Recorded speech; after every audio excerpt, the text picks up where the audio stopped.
loading today. This is the 110 grain VMAX. It's a flat base, so that's that.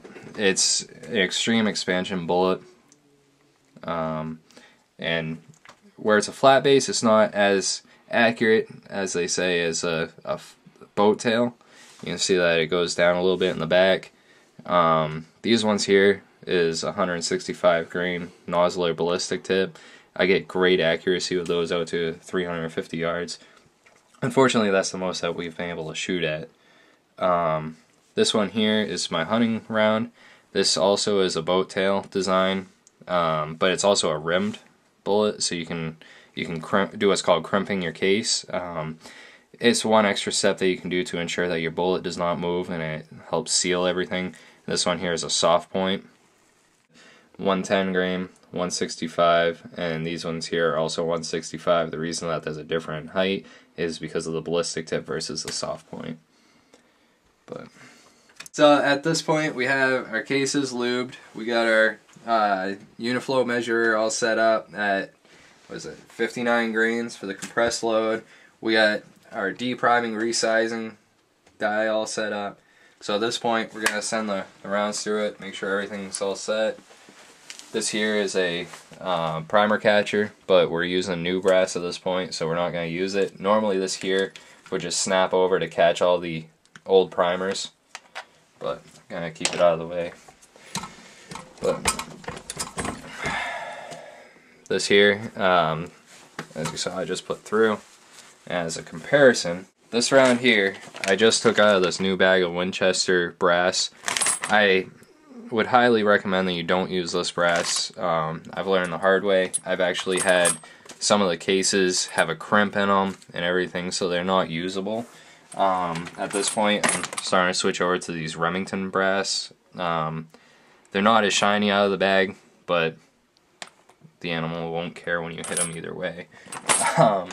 Plus, that's what my tumbler is for, is when it comes down to once fire brass, is it makes it nice and shiny anyways. As a comparison, this one here is the one that I sent through. You can see that it's nice and uniform, it's going to hold the bullet nice and tight.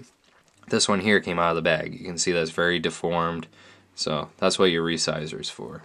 And it also takes out the primer if it was a once fired.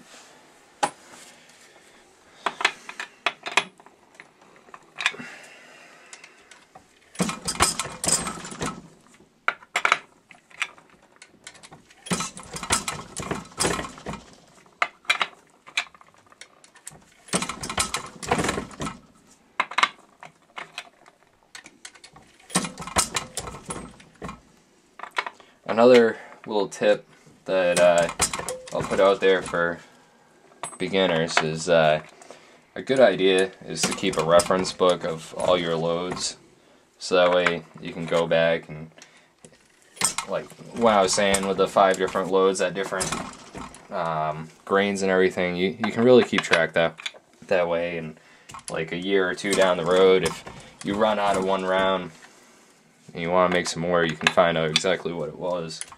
I'll show you a reference of that real quick. You can see on my bench, I usually scratch it in real quick as I go, but then I go through and I have this set up here. You can see for my 270, 223, and 30-06, but this here is for a ballistic tip that I did. It's just good to have. That way too, if you blow up your gun, you know which one did it. Alright, so at this point they're all resized. I'm going to take off this resizer and get my primer all set up so I can prime them all. This here is the priming tool from RCBS. I forget the actual part number.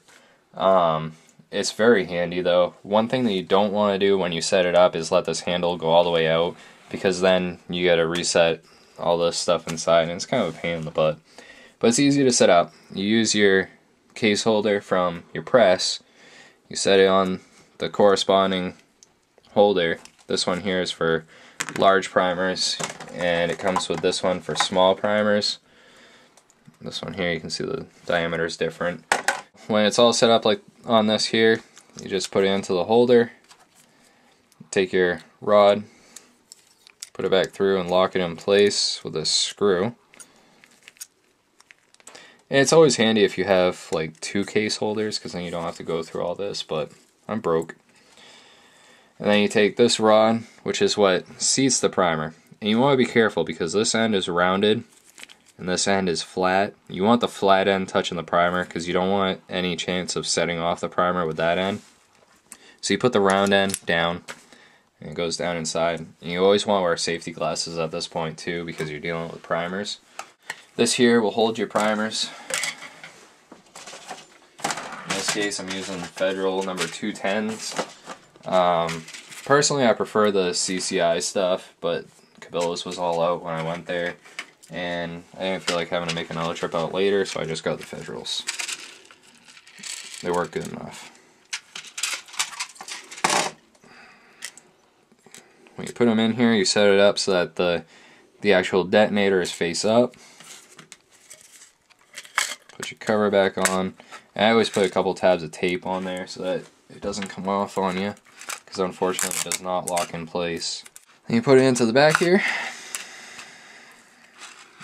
Let the primers fall down in. They're only going to fall in one at a time anyways, so you don't really have to worry about it.